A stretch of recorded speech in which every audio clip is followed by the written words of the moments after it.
இன்னைக்கு நம்ம முருங்கைக்கீரை பொடி பண்ண போறோம். முருங்கைக்கீரையை பாருங்க, நல்லா சுத்தம் பண்ணி ட்ரை பண்ணி எடுத்து வச்சிருக்கோம். 15 காஞ்ச மிளகாய், 2 டேபிள் ஸ்பூன் கடலைப்பருப்பு, 100 கிராம் உளுந்து, ஒரு 20 கிராம் தனி, 5 கிராம் மிளகு, ஒரு 5 கிராம் புளி, ஒரு அரை டீஸ்பூன் வெந்தயம், 1 டீஸ்பூன் ஜீரகம். செய்முறை: முதல்ல வறுக்க போறோம்.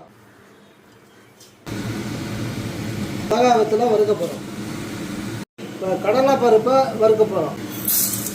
இப்போ உளுத்தம் பருப்பை சேர்க்க போறோம்.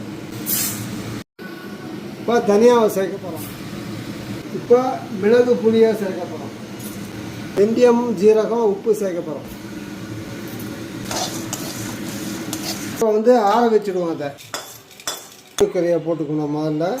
ரெண்டாவது காஞ்ச மிளகாய், புளி, இப்போ வறுத்தெல்லாம் இதில் சேர்த்துட வேண்டியது. இப்போ பிளெண்ட் பண்ண போகிறோம். திறந்து ஆற வச்சுடுவோம். முருங்கைக்கீரை பொடி ரெடி. உடம்புக்கு நல்லது.